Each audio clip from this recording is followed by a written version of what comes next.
not joking. All my guys, them know me. Hello guys, what's up? See, I'll keep apologizing for my video quality till I understand this camera. My husband got me the DJI Osmo 3 and I'm still struggling. I've always filmed with my phone. This camera is so different from my phone. It makes me look white, very white. Anyway guys, I want to just you guys something. So on this channel, I'm just going to be sharing all my experiences living in Nigeria. Good, but if I just call this channel storytelling channel, because I'm going to be telling stories upon stories of things that I am experiencing in Nigeria. So let me tell you guys something. For the 6 years I lived in the UK, right, I'm not sure I ever had a banter with someone, like verbal exchange, you know, when you're shouting, yelling. The 1 or 2 times that I've had arguments, it was just more about me trying to argue my right, trying to prove my points, you know, and it's usually in a very low tone, as long as I am portraying my message. And to be honest, most times usually via email, like back and forth email. I don't even think I've had any face-to-face thing with anybody. I'm not sure. But since I came to Nigeria, oh my God, it's like back to back, one after the other. It takes the grace of God for me to go out and come back sane. Banter one, I went to a Catholic church for a baptismal class. The first cactus that took us on the class, it was so nice, it's very warm. It was very lovely. Like, we were just cracking jokes as though we've known each other for a very long time. Even at some point, I was like, Katiori, I need to go home. And then he promised he was going to be done at a particular time. Even when he exceeded the time, he joked about it. Like, it was just a very nice man. Second day, I was hoping to see that same cactus. Unfortunately, it was a totally different cactus that I saw. This one was so condescending. Was speaking rudely to us, mostly women. At some point, I needed to go outside to answer a call because I was trying to direct someone to the church. The person was lost. I wanted to just direct the person, right? He refused though. Despite taking an excuse, he said, no, I should sit down. Nobody is leaving my class. Nobody's allowed to answer call or press their phone or hold their phone in my class except me. He was just acting like the Lord over us. I ignored him. And I noticed that he made a mistake on my phone. I tried to correct him. Boom, he just packed. Like, it was just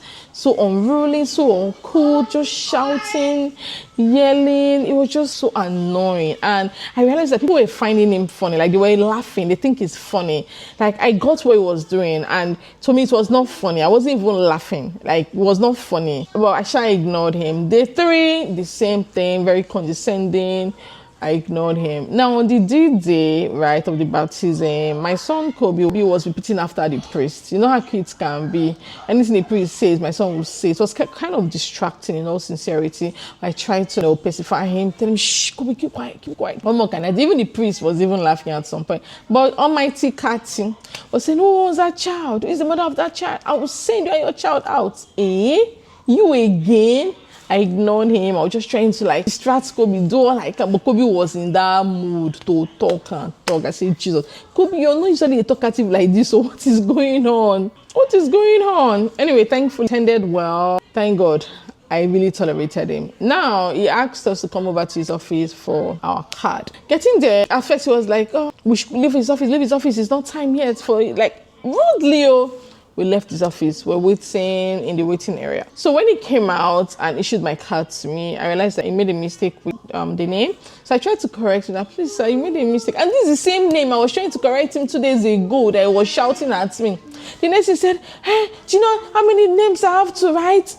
You people's write, your writings are bad. As if he's talking to his child. We're just shouting that I have a lot to do. Do you know how many weddings I have to officiate? Do you know the number of things I have to do? My mind, don't concern me. It's your job. Anyhow you want to do it, do it. How does it affect me? I didn't say it that openly, but when my head now spark, I was like, why are you shouting? No, why are you shouting at me right now? What did I do to you to around this shout, this yelling? Am I a baby to you? Why are you yelling at me? It was as if he was waiting for that opportunity to now really shout. Hey, this man was yelling, and as he was yelling, I was giving it to him. I was not quiet though. I said, if everyone wants to fall, let it fall today. This man is me and you. Not insult though, but I was yelling at him. You know, Nigeria has that mentality of, he's aged. I'm so freaking well. If you're aged, act your age. Put yourself together. Me, I'm aged too. I don't go about misbehaving because I'm older than some people. Because I'm older than someone, I will just misbehave. No, you respect it. It's even the more reason why you should comport yourself. Maintain decorum. Give your sense of respect so that people will respect you. You can't just be doing anyhow, talking to people anyhow, carelessly, and you expect people to respect you because of your age. Damn it, I hate that thing. Nigerians do that thing a lot. Too much. They just accord people unnecessary respect because they are older than them. No, you have to respect yourself. You must. So I was like, you're the cactus of this church. Don't you think it's more reason why you should comport yourself? You're the face of this church. You don't act like that. You don't talk to people in a condescending manner. You have to respect people. Oh my God. Like, I went nuts on this man. So this man said he was not gonna give me my certificate because I spoke to him anyhow. Yet I must apologize. I'm like, Uncle, eat it.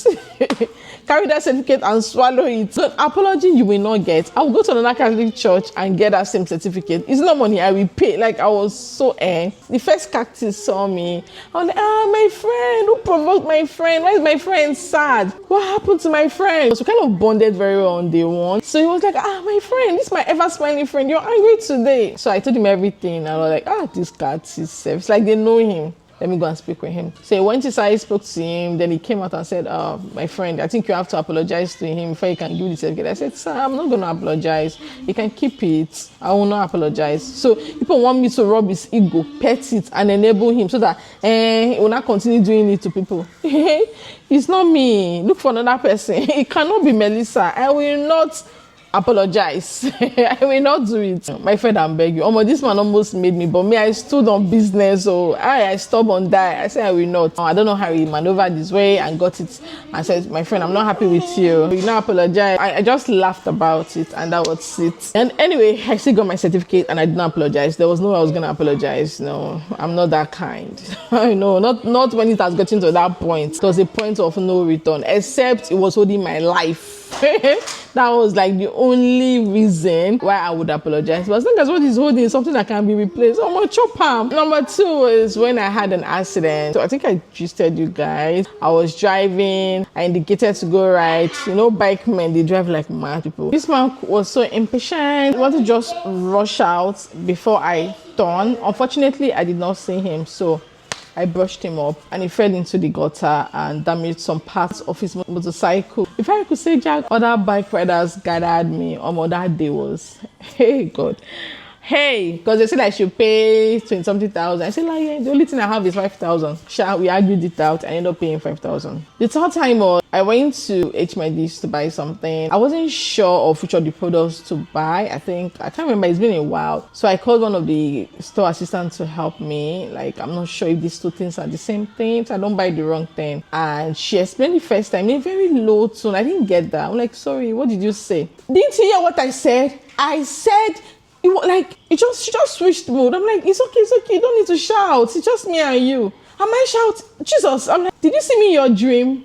Do you know me before? What kind of behavior is this? That day I was so upset. Like, I was so upset. I'm like, it's not your fault now. It's not your fault. Like, it's your manager's fault. As polite as I was to you, you still felt the need to just talk to me anyhow. I think when you're so calm, when you're so meek, they don't like it. I don't know. I don't know. Is that they don't like it, or they are just angry birds? Fourth time was still in another supermarket. This time around, I didn't know what to get, I think. So one of the store assistants came. She was trying to assist me, but she was confused. So she called another store assistant. And that particular store, I always go there, so I know that particular lady, she's always rude, not just to me, but to other customers, but I didn't care. There used to be 3, but I realized they've sacked 2, but I'm like, it's like this madam doesn't know that this 3 is even their ring leader. Maybe she pretends in front of the madam, because I heard the other 2, they stole, and they've been so rude, and I don't know, but that's the problem. It's none of my business. I just go there because they stock a lot of UK products, and it's very close to home. So instead of driving all the way to H-Medics or Ebano, I just stopped there. So this particular day, first store assistant that was so calm and attending to me, wasn't sure. She didn't want to give me the wrong information. So she went to this particular lady to ask her to please come and double check. She was just sitting on a chair like this, pressing her phone, chewing gum, not giving a damn or a care in the world. I'm like, is there no camera here? Because I know if there was camera, she would not be behaving like this, or maybe the cameras are not working. So I'm like, she come and help me now. As in, attend to your customer. She just really stood up and stood far away at the beginning of the aisle. Like, I don't know. I'm like, at least come and see it. To customer. Hey God. I didn't even lose it that day. I wasn't even in the mood. Well, I shall know that I told her off that day, and oh my goodness, she was shouting. I was not even in the mood. Hey, the only thing I just did was I just looked for the madam's number on the receipt and I videoed her. Thank you for this DJI. I was just holding my DJI, videoed her, and I sent it to the madam. And she thanked me. Like, people have really been complaining about this lady, but thank you so much. She will do something about it. Like, she just apologized. That's fourth. But her fifth was, oh my God, my neighbor. Hey, my neighbor. My neighbor was a pain in my ass. Let me just call him El Shaddai. Why El Shaddai? Okay, Timothy. But that's not his name. Because I used to call him, oh, Mr. Timothy. Why he stayed at the boys' quarter.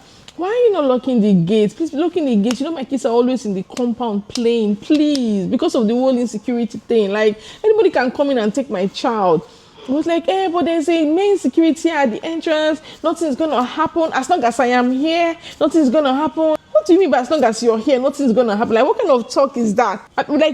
From where to where? I kept on enduring. This man was so careless. It doesn't bother about locking the gate. And I just told him off one day. Like, I lost it. That day, he did not expect it. I'm sure the whole estate people heard my voice. Like, I told him off. This guy was trying to sleep with my nanny, telling my nanny to come over to his room. He's leaving now. Anyway, he's leaving. He's been giving quick notice. Was always trying to tell my nanny to come to his room, trying to deceive her that he's going to marry her. Like, why can't you just mind your freaking business? Pumping the water was another thing. I always pump the water. Always pump the water. So one night, I was about to have my shower, I think around 11 or 11:30 p.m. Right under the shower, water went off. Thankfully, there was light. So immediately I called my nanny to please go turn on the pumping machine. So because knowing that the next day is a school day, so there was no way I was going to turn the pumping machine after bathing. I knew I was going to go into bed, but I felt like, because I'm a light sleeper, maybe when the tank is full and overflowing, I would hear the sound and then go turn it off. Like, that was just what I had at the back of my mind. But I think I overslept because I didn't want a situation where we wake up in the morning, there'll be no water to use to prep the kids for school. And then on the other hand, he lives with his sister, they go to work as well. So, they shouldn't be grateful because they might wake up in the morning and there's no water for them to prep to go to work. They're in the boys' quarter, we're in the main building. Their apartment is just very close to the tank, so there's no way they will not hear. Sadly, none of us got up to turn it off. So the main security called her because they don't have my number. I've not been around. Called her to please check that the water is overflowing. So she ended up turning it off. The next day she saw me. The way she came to me was as though it's my responsibility to always turn off the pumping machine whenever I turn it on. I'm like, no, you don't say that. If I thought you shouldn't be thanking me for always making sure there is water for you, because you're barely around, and I took the responsibility to always pump water. So if I thought you shouldn't be grateful. It was just like a very calm conversation, like two adults talking, and this idiotic man came and joined in the chat. Oh my God. I'm not exaggerating, for a good 45 minutes, I was yelling at this man. Like, I was yelling at him. Hey God, when you don't tell people things, they don't know anything about you. You were just saying, you that you've never worked all your life, you're just spoiled. Like, he doesn't know anything because I don't talk to him, just good. So he was just assuming so many nonsense, and obviously I'm not gonna still tell him or trying to get information out of me apparently. But I finished him that day because he comes to the house with different kind of girls. Like that day, hey, after yelling, I had this huge relief because since then, on my respect choke. I'm like, why did they have to get to the point where, like, I show you grace for you to respect me? All this while I've been calm, I've been meek, giving you your respect, I've been humble. You don't even know anything about me. You don't even know anything about the house. You don't know nothing. We just came to the house quiet, like nothing about me, nothing about, you don't know anything. Right, and you just felt it's okay to be so stupid. Maybe you just see this as a way like woman talking to me. If I thought it's even your husband that should be talking to me, not you. Anyways, living in April, the idiot has been giving quick notice to get out. As in, hi God, that day, I thought that man was shocked. Like, I see this quiet auntie that gave it to me back to back, because since then he's been hiding from me, cannot face me. He's been sneaking. I was seeing him washing his car. Once I'm entering the house, he will run. Like Nigerians, why must it get to that point of somebody showing you madness before you do the right thing? Like, why do I have to craze for you? Must it get to that point? But clearly, that's what people like. They like when you go crazy on them. They like it so well. If you're living in Nigeria, you must be streetwise. You must have small craze, like atom of craze in you. If not, they will step on you, they will ride on you, because they know how to downsize somebody. Once they downsize you, until they want you to prove your worth to them. Look at what that one is doing. Anyway, guys, I just wanted to just see guys, like your girl is not typical Nigerian crazy girl. Like anyhow you want it. Do you want it cool? Do you want it hot? Do you want it crazy? How do you want it served? I am ready for you. God, what a pause. Anyway, thank you guys so much for watching this video.